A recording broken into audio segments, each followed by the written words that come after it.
Olá, que bom que você se conectou conosco, que bom a gente poder separar esse tempo aqui, onde temos estudado a Carta aos Hebreus e tem sido um tempo muito bom.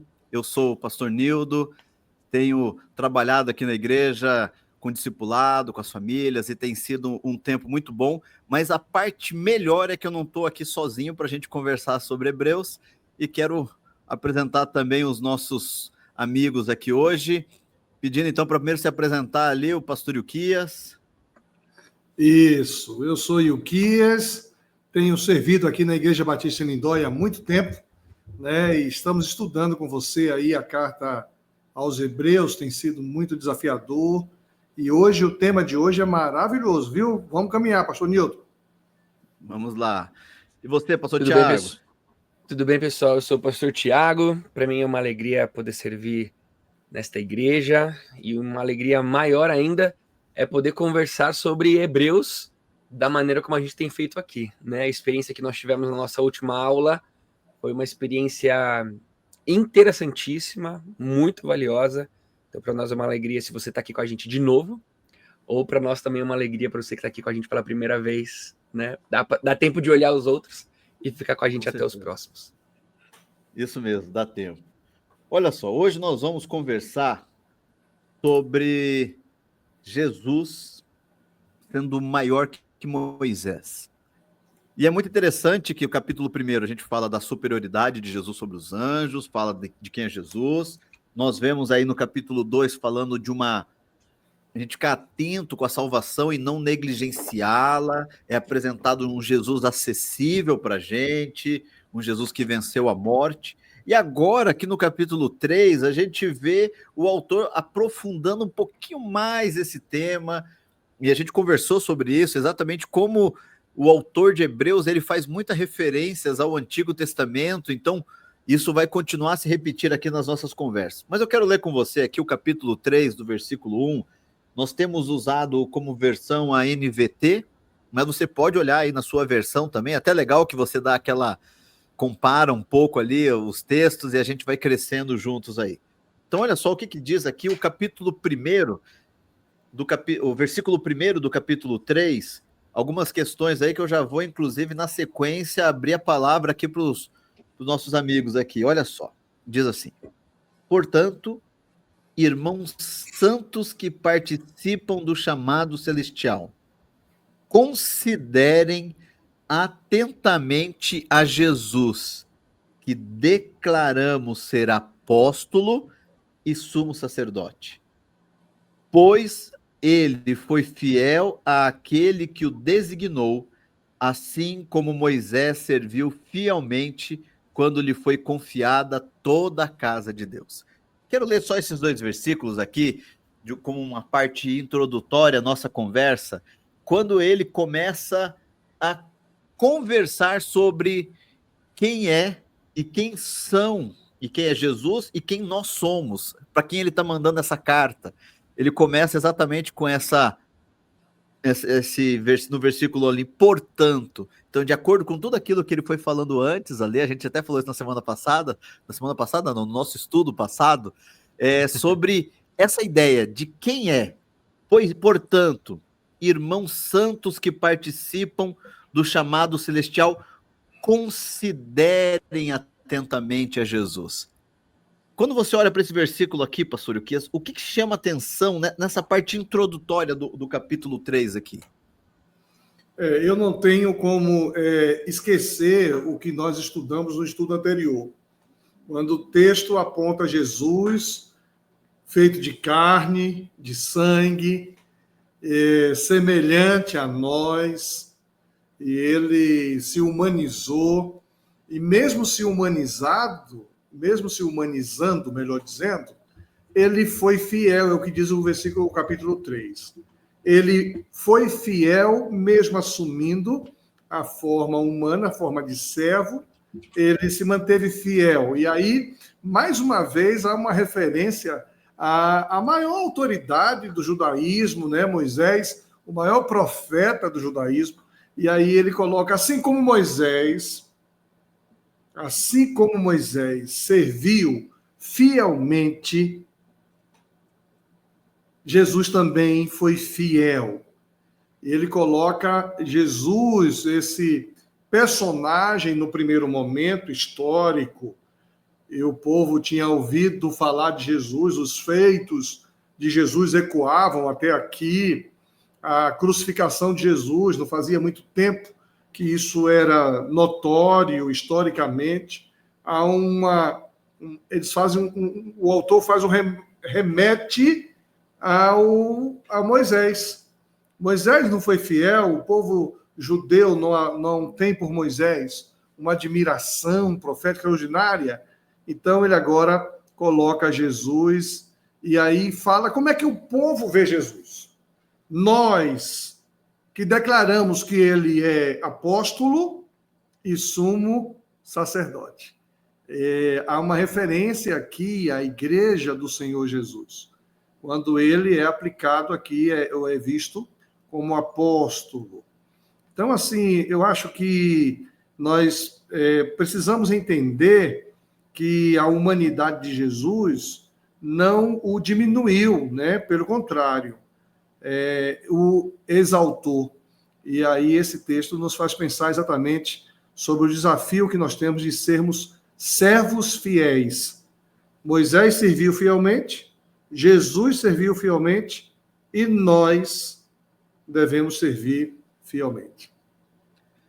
Tá certo. Mas e aí, pastor Tiago? Quando você olha aqui, pastor Ilquias trazendo aí, junto ao texto, essa ideia de Moisés, por que o autor de Hebreus coloca Moisés nessa conversa aqui? Conta pra gente aí.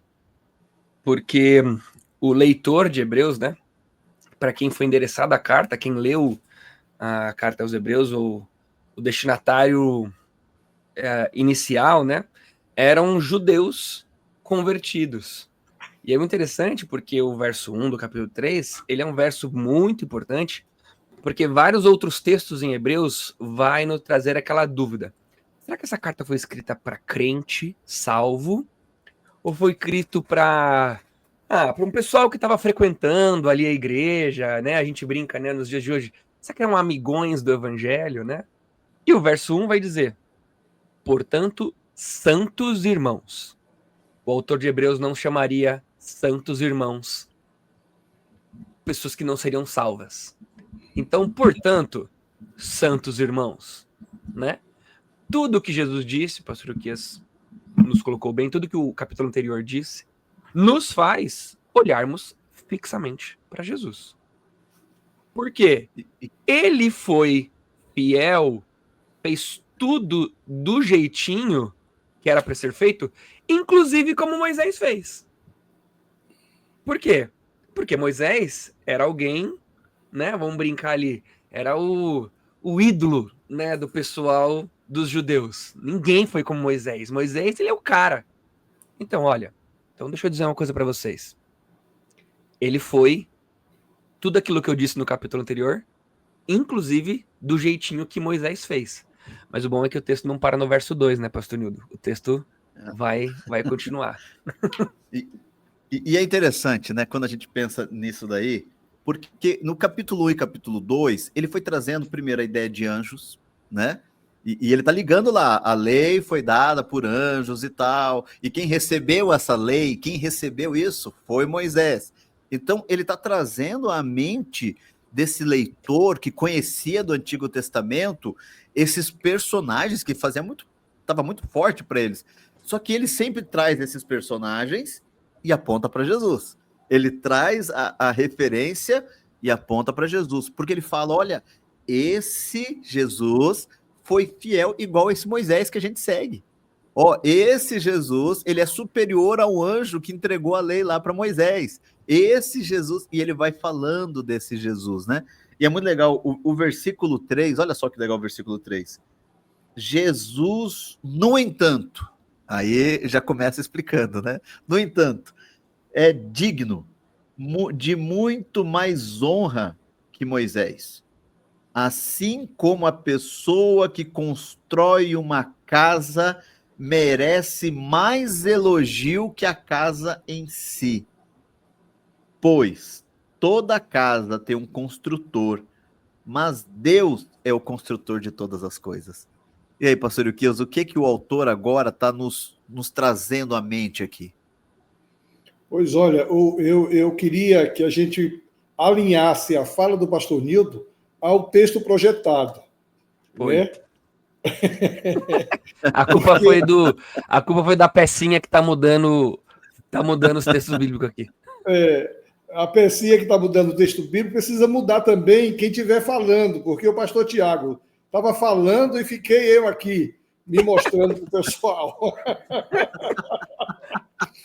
Mas volta lá o texto 3, para eu fui distraído quando o pastor Nildo lia o texto e eu lia outra coisa. Então, Nildo, repete a pergunta lá, porque eu comi bola. Eu vou ler o texto, ó. Jesus, no entanto, é digno de muito mais honra que Moisés, assim como a pessoa que constrói uma casa merece mais elogios que a casa em si. Pois toda casa tem um construtor, mas Deus é o construtor de todas as coisas. Pastor, o que esse autor, o que ele quer trazer na nossa memória? Ele está aproximando a gente do Antigo Testamento, apontando para Jesus, mas o que ele quer trazer para a gente de ensinamento aqui? Eu acho que ele está querendo mostrar a superioridade de Jesus sobre Moisés.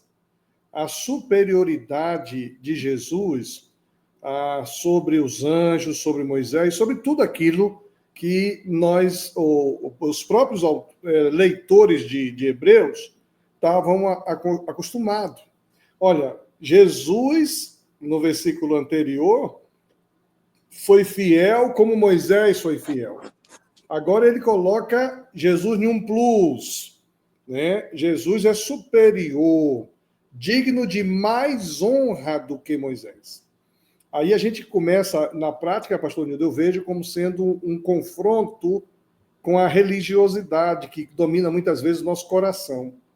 Às vezes nós valorizamos demais a nossa religiosidade, a nossa denominação, a placa da nossa igreja, da nossa corrente teológica, e desconsideramos o tamanho, a superioridade de Jesus sobre tudo isso. Então, quando ele diz assim, uma casa é menos importante do que o construtor, ele coloca Jesus acima do judaísmo, acima das referências religiosas e aponta para quem é Jesus. O texto remete a Deus. Jesus é Deus, mas Deus é o construtor de todas as coisas. Pois toda casa tem um construtor, mas Deus é o construtor de todas as coisas. Aí eu começo a analisar que aquela palavra inicial do Evangelho de João, né? No princípio era o verbo estava com Deus, e o verbo era Deus. E o verbo se fez carne, habitou entre nós, e vimos a sua glória. Então, para mim, o aspecto prático disso, e o que o autor está querendo mostrar, é a superioridade de Jesus sobre Moisés. Moisés foi instrumento de Deus, mas Jesus é o construtor. Jesus é Deus. Então, quando ele fala assim... Pode falar, Thiago. Eu acho interessante olhar para essa parte do texto, do capítulo 3, como também um alerta para nós com relação às celebridades do mundo gospel, né? Porque, olha, Moisés é alguém importante. Não estou descartando a importância de Moisés. Moisés é uma pessoa muito importante para vocês, povo. Eu entendo isso. Mas Jesus é superior a isso, né? Uma casa bonita só é bonita porque teve um construtor. Então, uma igreja bonita só é bonita porque tem alguém que edificou essa igreja, alguém que é o cabeça dessa igreja. O pastor, ele é o instrumento. E muitas vezes, hoje em dia, a gente vive com essa realidade. Porque a igreja do pastor tal, a igreja do pastor tal. Mas como assim? Essa frase parece que a gente é chato, né? Mas a igreja é de Jesus. E, que pessoa chata. Eu sei que é de Jesus, né? Mas é aquele pastor que cuida. Não, mas às vezes é didático a gente se cuidar com isso. Não é a igreja do pastor tal. É a igreja de Jesus, que aquele pastor tem o privilégio de caminhar. E às vezes eu vejo também essa uma questão, né, de quem olha para a figura do líder ou do pastor. Mas eu vejo às vezes também o próprio pecado das igrejas que constroem os ministérios ao redor de uma figura. Então projetam essa figura, colocam essa figura sempre em destaque, porque essa figura é tão importante para a gente que se eu colocar essa figura em destaque, vai trazer mais gente para minha igreja. Não vou valorizar Jesus, mas eu vou valorizar. Então vamos começar a ajudar esse pastor a escrever livro. Vamos investir na rede social desse pastor.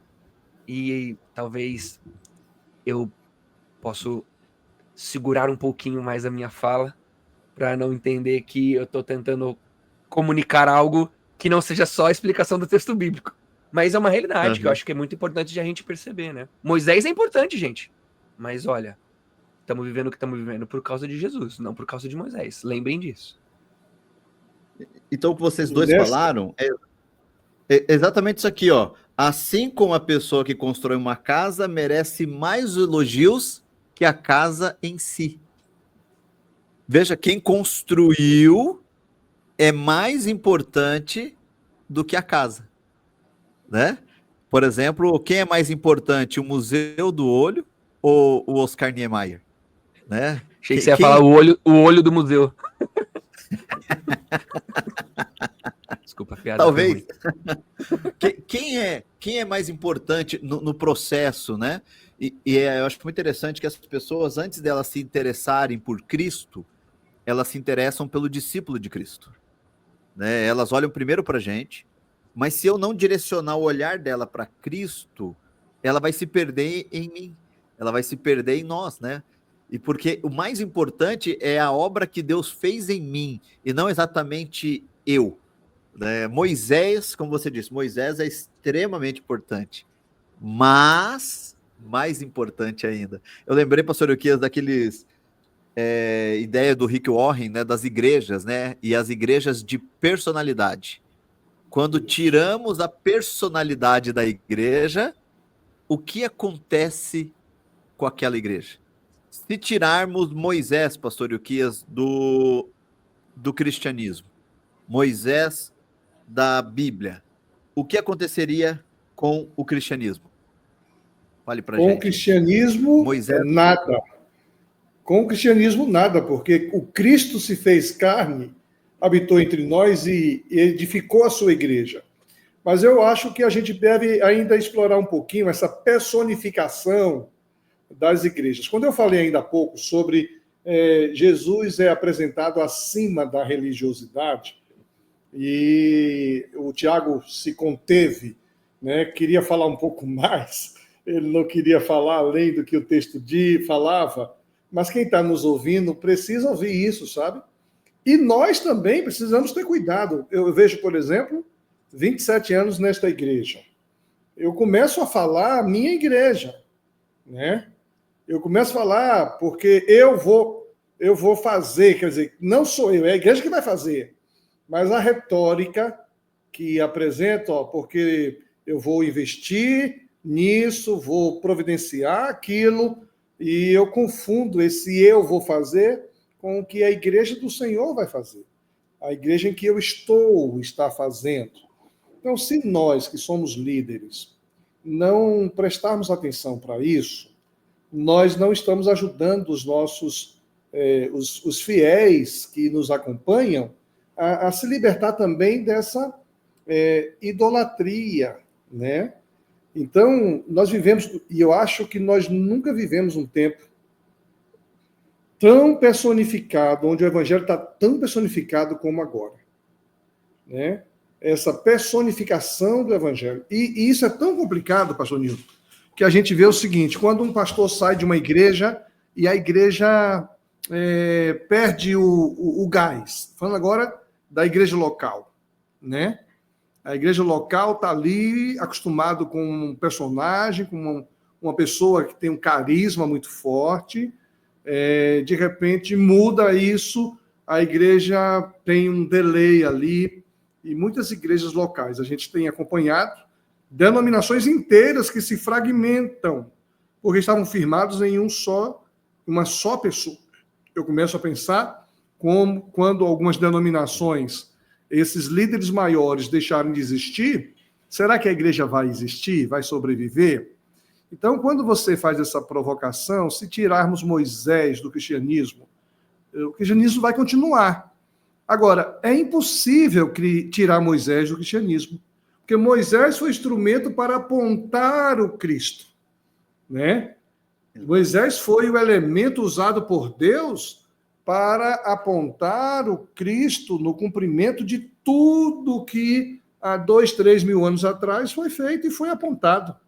A Bíblia diz assim, em João, assim como a serpente foi levantada no deserto, convém que o Filho do Homem seja levantado. Ou seja, Moisés indica o Salvador, o Cristo Jesus. Então, essa possibilidade de tirar Moisés é algo também muito, muito impossível na revelação do cristianismo, que está baseado em Cristo Jesus. Veja, pastor. Então, olha só. Quando a gente pensa, então, nós não tiramos Moisés, porque Moisés ele vai apontar para Cristo, ele vai dizer do profeta que virá, vai vir um outro profeta, ele fala sobre isso. E isso tem a ver com o versículo 5 aqui, porque, na verdade, não é tirar Moisés. A ideia, então, precisa ser colocar Moisés no devido local. Quem é Moisés no processo e quem é Cristo no processo. Eu acho que esses papéis, eles precisam estar corretos, né? Quem é o pastor na igreja, quem é cada um no seu dom, no seu ministério. Versículo 5 diz assim, ó. Aí ele começa e dá uma crescida em Moisés aqui, né? Por certo, Moisés foi fiel como servo na casa de Deus, e seu trabalho ilustrou verdades que seriam mais tarde reveladas. Mas Cristo, como filho, é responsável por toda a casa de Deus. E nós somos a casa de Deus, se nos mantivermos corajosos e firmes em nossa esperança gloriosa. Hein, pastor Tiago? Diga pra gente aí sobre essa ideia de Moisés aqui, o autor colocando Moisés exatamente onde precisa estar e colocando agora Cristo onde deve estar, inclusive nos colocando nesse papel aqui. Como que você vê essa ação aí? Eu falo para os jovens aqui na igreja, né? Principalmente desses textos que nós temos que lidar bastante com o Antigo Testamento, que a Bíblia precisa ser olhada não como vários textos, vários livros que contam várias histórias importantes para nós. A Bíblia precisa ser olhada como vários textos, vários livros, né, cartas, enfim, mas que todas elas contribuem para a contação de uma grande história. Elas contribuem para contar uma grande história. E essa relação que o autor de Hebreus faz com Moisés é um dos exemplos muito legais de olharmos para essa grande história. Porque a história central da Bíblia é que, né, o ser humano foi criado, a imagem e semelhança de Deus, o homem pecou, Adão e Eva pecou, saiu do jardim. Então, a solução para isso é Jesus Cristo. Jesus Cristo vem, morre na cruz para perdoar os nossos pecados e um dia passaremos a eternidade junto com Cristo. Moisés, ele é considerado na Bíblia, né, pelos teólogos, como um tipo de Cristo. Por quê? Se nós colocamos Moisés no devido lugar dele, nós vamos perceber a história da salvação na vida de Moisés. O povo estava preso no Egito, escravo no Egito. Então Deus levanta um profeta, Moisés. Moisés, então, tira o povo da escravidão do Egito, leva o povo para o deserto. Lá no deserto eles conhecem tudo para que eles entrassem um dia no descanso. Eu já estou dando um spoilerzinho dos próximos versos do capítulo 3. Entrassem no descanso, ou seja, vamos colocar a história de Moisés agora na nossa história.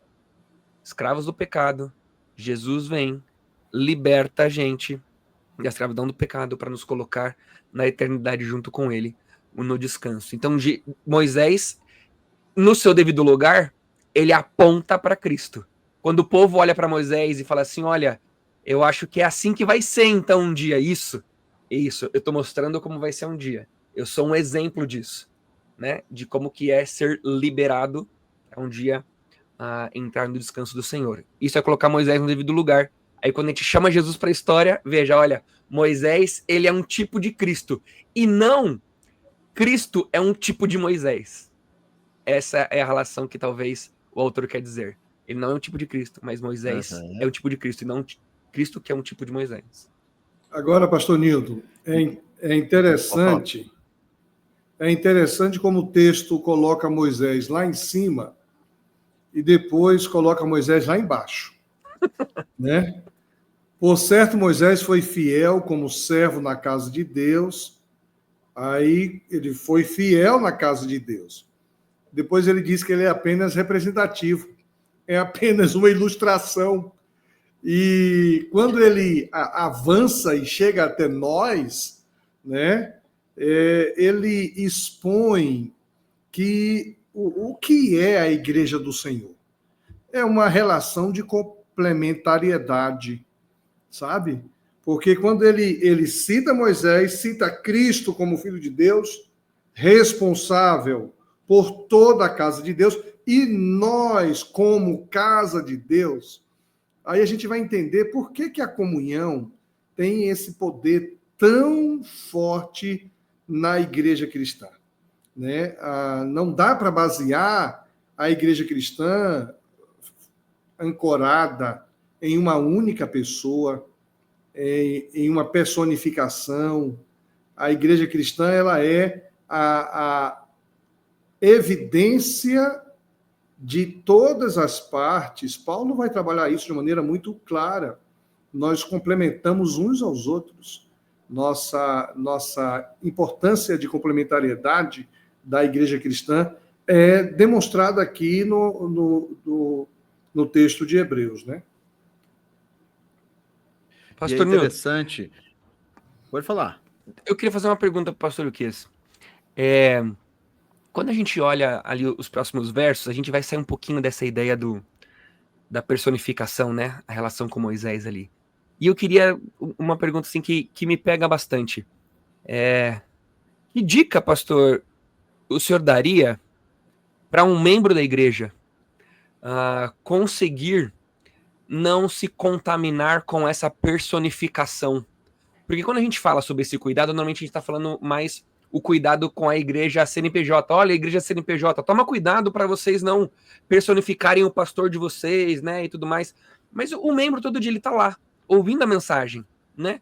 E às vezes ele vai ouvir uma celebridade no YouTube, ele vai ouvir uma pregação num áudio de alguém, ele vai ver o Instagram com um monte de pastores famosos vindo ali na direção deles com mensagens. O que a gente poderia dizer para o membro da igreja para tomar esse cuidado? O que ele faz? Ele se desliga de tudo, né? Sei lá, tô brincando aqui, mas é algo que mexe comigo. Abrindo o coração agora aqui, né? Fazendo um momento de devoção aqui minha, né? Ver os danos que causam no coração de um membro da igreja ou de alguma igreja quando a fé dele parece que vai embora no momento em que aquela fé que estava naquela pessoa, ou por aquela pessoa erra, ou porque ele se sente preso, enganado, não sei. Mas assim, ver a dor no olhar, no coração de alguém quando vive isso, é uma coisa que mexe muito comigo. E eu não queria que alguém que está ouvindo a gente hoje passasse por isso, né? No momento da vida. Isso. Agora, só uma palavrinha para você. Quando você estiver falando, põe você na tela principal, tá bom? Fica mais fácil. Veja bem, essa é uma pergunta curiosa. Por quê? Se a gente voltar no capítulo 2, no versículo 4, o autor aos Hebreus diz assim: e Deus confirmou a mensagem por meio de sinais, maravilhas, diversos milagres, e também por dons do Espírito Santo, conforme sua vontade. Veja, o pastoreio é um dom do Espírito Santo. E Jesus, falando sobre isso, Jesus vai dizendo assim: eu sou o bom pastor conhece as suas ovelhas conhecem a minha voz e as escutam. Há uma relação muito forte entre ovelha e pastor. Há uma relação muito forte entre aqueles que o Espírito Santo constituiu pastor sobre as ovelhas. Então, na relação pastoral, há um link, né, tão forte. Eu estava no retiro do Viver a Vida e eu cheguei falando alto Pastor, manhã. Oi. O que é viver a vida para o pessoal que está ouvindo a gente? O Ministério Viva a Vida é o ministério com pessoas que, de alguma forma, não se encaixam naquelas caixinhas regulares da igreja. Então, nós temos ali pessoas que têm mais de 60 anos, então, que precisam viver a vida, pessoas que já foram casadas e hoje estão separadas, viúvas, pessoas que, de alguma forma, não se encontram nos ministérios ou práticos que a gente tem, Ministério Infantil, jovens, adolescentes, casais, homens, mulheres, eles querem um ambiente de comunhão melhor. Então, eu estava nesse retiro e esse jeito, às vezes, brincalhão, comecei a falar alto e alguém disse que estava lá no quarto e ouviu a voz assim, engraçada, a gente diferencia a voz do pastor Ilquias de longe. Por quê? Porque esse dom do Espírito de pastoreio faz com que haja uma relação espiritual tão forte, que muitos acabam confundindo a voz do homem com a voz do pastor. E a pergunta que você me fez é como diferenciar isso? Como ver, nesse momento de internet, o que está sendo falado, se é legal, se não é legal, se me aproxima de Deus, se não me aproxima, se me distancia de alguns valores do cristianismo ou não. Quando um líder tão carismático, que Deus usou durante muito tempo, cai, junto com ele cai também milhares de pessoas. A resposta para isso é que o Espírito Santo que habita em mim testifica com o Espírito Santo que habita em você. Aí eu voltei para o capítulo anterior. O dom é do Espírito. E a gente vive um momento em que muita gente falseia o dom do Espírito, né? Falseia, mas o Espírito Santo é quem linka. Então, Tiago, eu penso que o cristão precisa de testificação do Espírito para saber. Até o pastor Ilquias, que é muito querido, pode estar falando uma coisa da cabeça dele. E o Espírito Santo vai mostrar, isso aí é coisa da cabeça do homem, né? Deixa isso para lá e vamos caminhar por aqui. Então, isso vai sempre acontecer. Show. É interessante, ó. Pastor Ilquias, ele traz para gente que isso tem a ver com a ação do Espírito Santo, né? O versículo 7 traz exatamente isso, pastor Ilquias. Por isso, o Espírito Santo diz. Então, nós estamos falando dessa ação do Espírito Santo, né?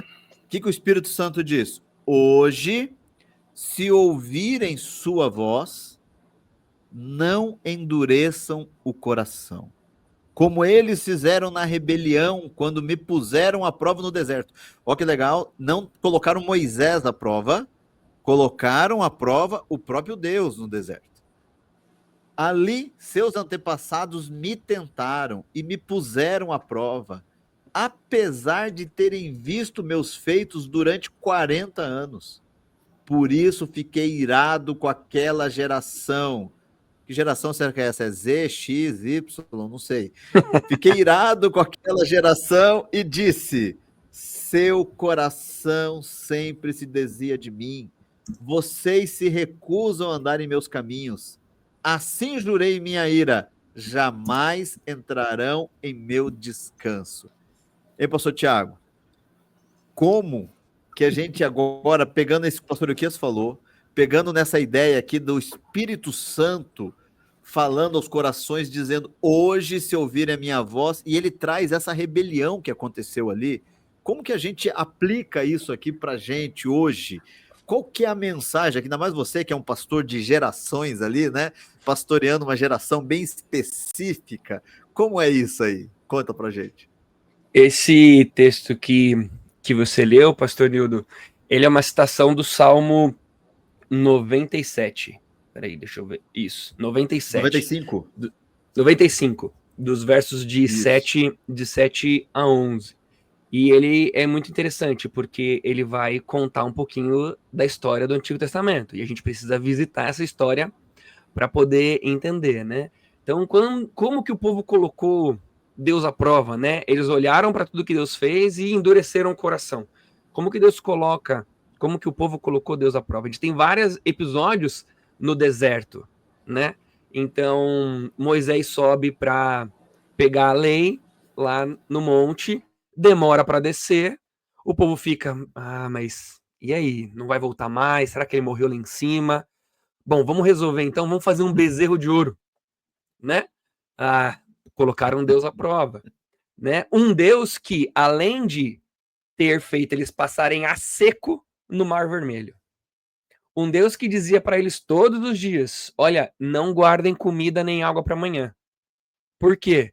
Porque todo dia, quando vocês abrirem a barraca, vai estar lá o maná, as codornas, a água, então não guardem. Vocês precisam entender que eu estou cuidando.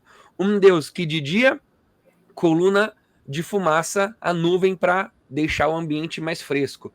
À noite, coluna de fogo para esquentar no deserto. Então foram várias coisas que o povo tinha tudo para dizer. Show, estamos seguro.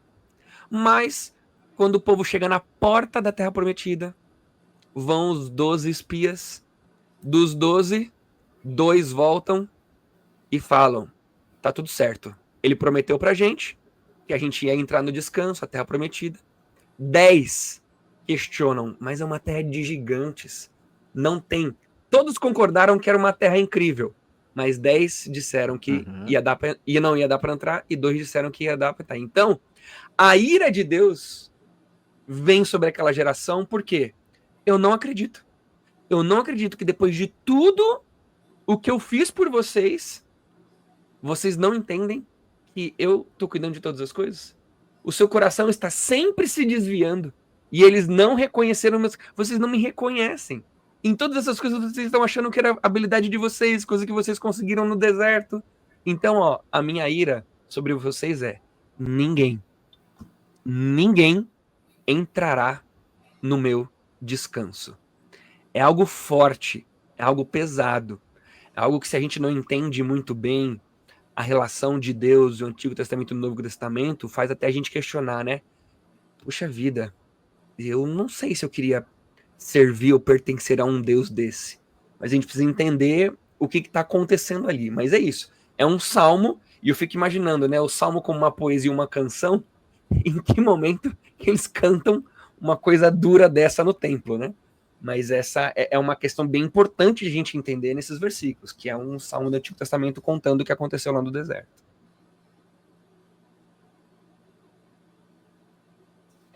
E pastor Euquias, nós podemos aplicar esse texto para hoje? Porque ele usa exatamente a palavra hoje. Hoje. Se ouvirem a sua voz, endureça o coração. Esse texto, porque ele está trazendo de situações que aconteceram lá no deserto. Ele está falando lá do deserto. O Salmo está falando do deserto. Então não está falando com a gente no sentido de ter vivido aquilo.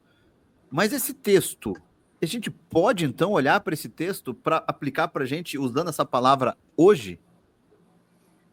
Se a gente olha para a ação do Espírito, assim diz o Espírito Santo. Por isso o Espírito Santo diz, né, no presente, né, hoje, se ouvirem a minha voz, Veja, o mesmo Espírito Santo que falou lá atrás no Salmo é o mesmo Espírito Santo que fala no presente, no nosso momento. Então, é aplicável, sim, eu creio que a mesma aplicação nós devemos aplicar à nossa vida, porque ali está confrontando exatamente o coração endurecido. Nos tempos de hoje, o coração de muitos está endurecido. Ali denunciava a rebeldia. Hoje, muitos vivem em rebeldia, em rebelião. E isso continua sendo ofensivo a Deus ao ponto daquela mesma ira de outrora se manifestar hoje. Né? Ainda que a gente viva hoje um momento em que as pessoas têm uma linguagem diferenciada, Deus é amor, né? Deus ama todos, Deus ama o mundo, ama o universo, e essa imagem de um Deus que se ira tem sido facilmente desconstruída por muitos que querem contemporaneizar a palavra da verdade, a palavra de Deus. Então, eu diria, Nildo, que é sim aplicável hoje, porque a fala vem do Espírito Santo, que é atemporal. A ira de Deus sobre os corações endurecidos, ela continua até hoje, vai continuar para sempre. Agora, e essa ausência de ouvir a voz de Deus incomoda muita gente. E aí, quando o texto que você leu nos fala de jamais entrarão no descanso, e nós vamos ter que trabalhar isso estudando Hebreus, a teologia do descanso, né? Tem muita gente vivendo angustiado porque não crê, porque não descansa, porque não ouve a voz do Espírito Santo. É igual aquela aplicação de Apocalipse, né? Eis que estou à porta e bato, se alguém ouvir a minha voz. Então, eu penso que é inteiramente aplicável, sim, para os dias de hoje. Precisamos ouvir a voz do Espírito e aumentar ainda mais a nossa crença e a nossa submissão a Deus e a sua palavra. Olha só que interessante, né? Quando a gente vê esse texto, eu já vi ele ser muito aplicado para pessoas que não conhecem a Jesus ainda. Já vi muito, assim, hoje, se endurecerem a voz e tal, daí a gente faz o apelo pro cara entregar a vida a Jesus, porque o Espírito Santo tá falando, e não é errado, né? O Espírito Santo tá falando, não endureça o seu coração.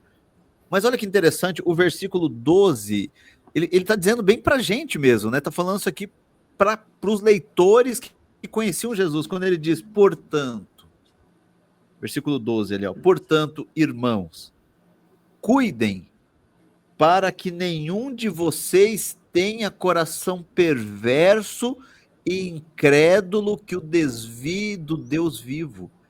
Falando exatamente para o povo ali que estava recebendo essa carta, não era só para o incrédulo, não era para o gentil, isso aqui era para o cristão, era para a igreja. Aí ele vem com uma ajuda no versículo 13 aqui, que eu acho fantástica. Advirtam uns aos outros todos os dias, enquanto ainda é hoje, para que nenhum de vocês seja enganado pelo pecado e fique endurecido. Porque nos tornaremos participantes de Cristo, se de fato mantivermos firme até o fim a confiança que nele depositamos no início. Comenta pra gente, pastor Tiago, esse trecho aí, da gente tomar esse cuidado de ficar com o coração perto do Senhor para não ser perverso e ímpio, essa ideia da gente advertir um ao outro para não ter o coração endurecido. Fala pra gente aí sobre isso daí. Eu acho que ele é a resposta perfeita daquilo que o pastor Ilquias falou pra gente. Ô, Tiago, mostra o seu rosto aí, querido. Isso, me dá bronca ao vivo, que aí vai. Ele é a resposta advirtam uns aos outros. Ele dá isso, colocando em prática. Ó. Ele é a resposta perfeita daquilo que o pastor Ilquias acabou de falar pra gente. Por que pode ser hoje? Esse texto cabe para nós hoje. Porque assim como o salmista diz hoje, o autor de Hebreus vai dizer no 13 ao contrário. Advirtam uns aos outros todos os dias, enquanto ainda é hoje. Ou seja, vocês, judeus convertidos, estão vivendo as mesmas coisas que os antepassados de vocês viveram lá no deserto. Lá é hoje, aqui é hoje. É o autor fazendo essa referência. É hoje, o coração é o mesmo. O que vocês estão fazendo, as práticas de vocês são as mesmas. Então é a resposta perfeita. É interessante porque quando ele faz essa comparação, nós não podemos parar de fazer a comparação, a gente precisa levar a comparação até o final. Se você me permite, pastor Nildo, eu queria pular essa partinha do encorajem-se e a gente colocar ela na hora de for aplicar. Porque a aplicação deste verso é: vamos nos encorajar uns aos outros, né? Vamos fazer aquilo para que a gente não fique o coração endurecido. Mas a ponte completa deste texto está no seguinte: lá no finalzinho, ele vai dizendo 18. E assim, é muito importante usar isso, né? E quem Deus se dirigiu quando jurou que jamais entrariam em seu descanso? Quem que é? O povo lá no deserto. Só que daí, a ideia do descanso vem para nós. Vemos assim no 19, vemos assim, vemos, portanto, que não puderam entrar no descanso por causa da incredulidade. A advertência para a gente é não ser incrédulo. Cuidado com a incredulidade. O povo não entrou no descanso de Deus na terra prometida por causa da incredulidade. Vocês viram tudo que eu fiz e viveram em incredulidade.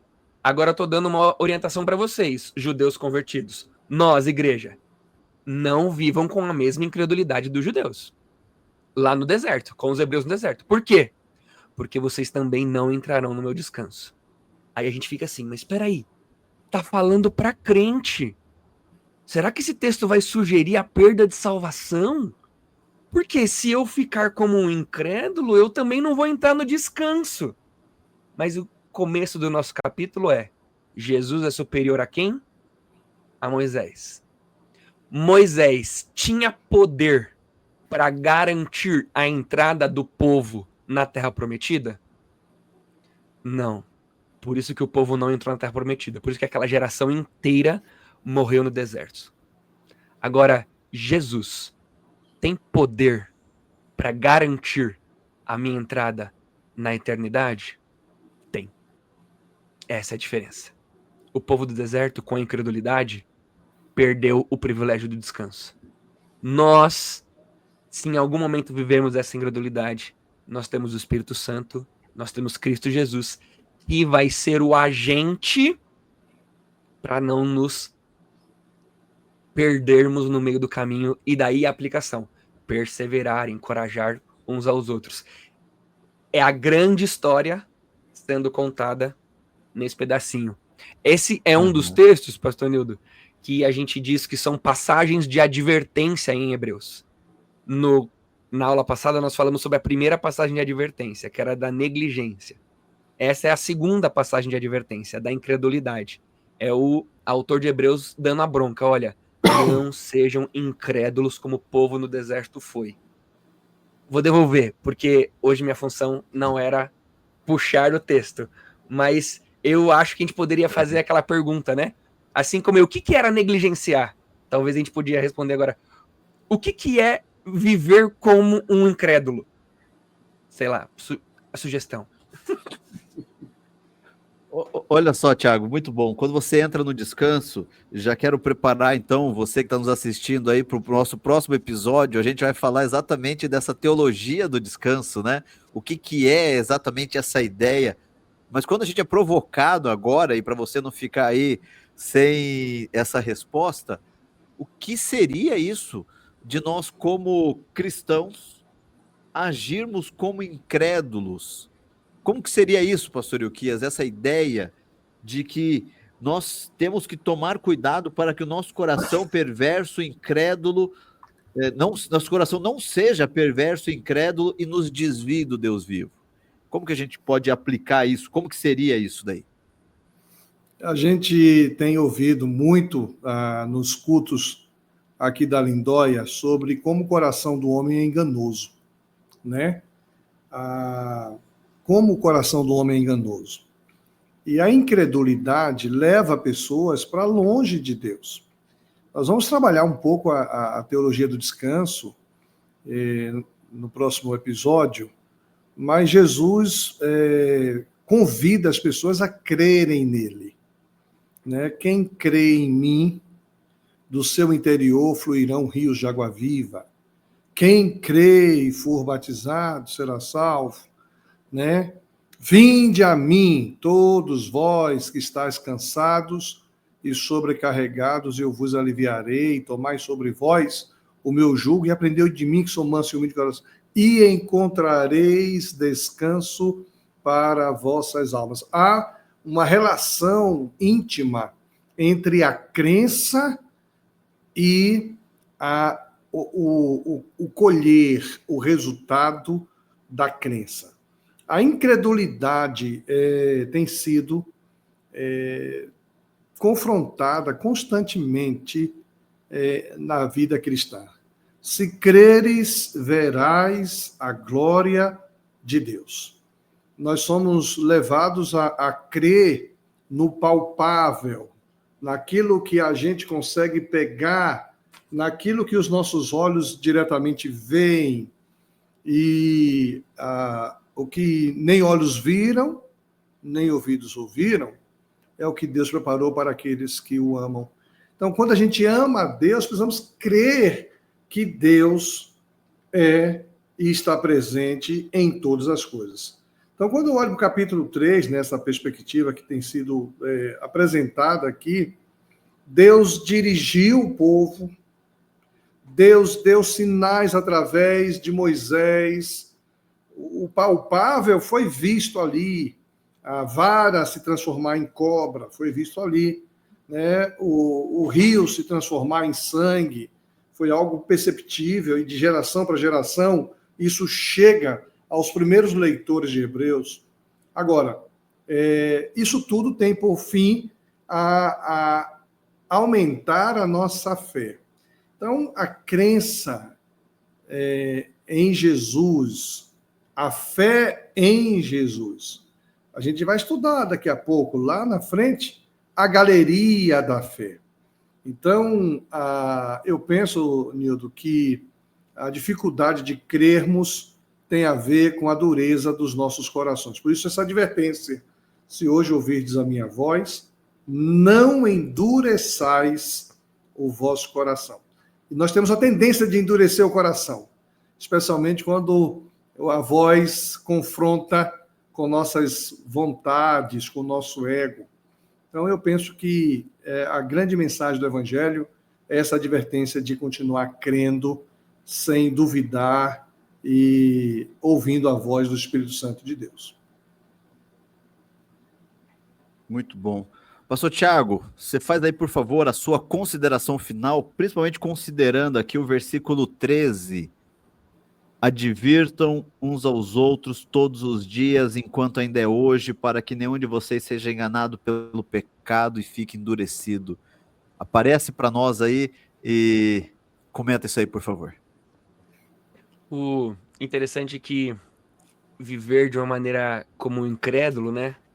Se na aula anterior negligenciar a salvação, a gente pensou como ser um salvo que em vários momentos age como um não salvo, a gente poderia pensar, já que estamos falando de cristãos, né, judeus convertidos, esse texto é para nós crentes, o incrédulo seria um crente, um salvo, que crê em Deus, mas toma atitudes no seu dia a dia como se Deus não existisse, né?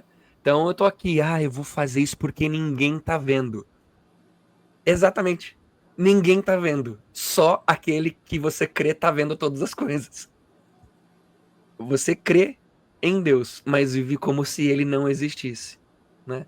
Então, pra gente não ter essa postura de incredulidade, de tomar atitudes, de viver, mesmo sendo crente, vivendo como se Deus não existisse, O incentivo é: encorajem uns aos outros todos os dias, durante o tempo que se chama hoje, de modo que nenhum de vocês seja endurecido pelo engano do pecado. Quando nós vamos tomando atitudes, essa é a minha visão, né? Quando nós vamos tomando atitudes dia a dia, como que se Deus não estivesse presente nos nossos dias, é uma licitação que não tem problema ela ter toda a auditoria necessária. É um imposto que não precisa ser levado em consideração. É um pedido de perdão que já está tudo bem, passou, não precisa mais. O que eu estou fazendo no meu secreto, na minha intimidade, que ninguém vê, que ninguém sabe. Se eu não vou cuidando disso, o pecado vai enganando o meu coração, eu vou ficar endurecido. Então, normalmente as advertências de Hebreus vêm com essa chamada da igreja. Por isso que Hebreus, a gente vai lá na frente chegar, né? Hebreus capítulo 10, não cansem vocês de congregar.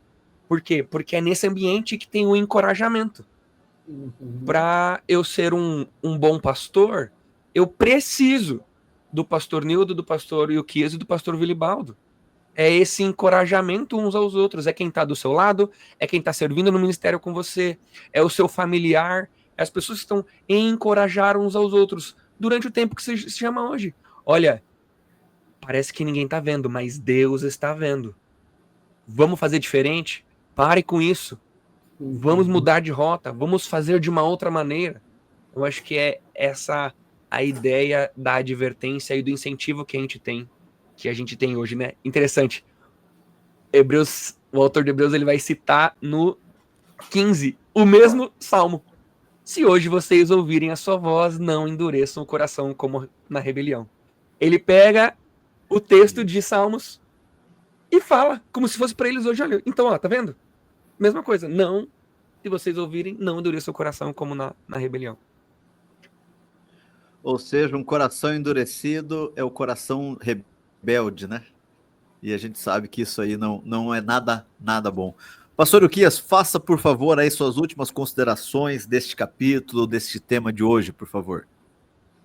Eu gostaria de fazer a consideração sobre o tema coração de pedra, coração endurecido, né? Porque todo o esforço bíblico é para remover aquela palavra do profeta ao profeta Ezequiel, né? Removerei o coração de pedra e colocarei um coração de carne. A incredulidade endurece o nosso coração. Nós precisamos permitir que Deus remova a incredulidade e coloque em nós o coração sensível à voz de Deus. Se hoje ouvirdes a minha voz, não endureçais. E Deus está falando o tempo todo. O que Deus está falando com você? Né? Ouça a voz de Deus.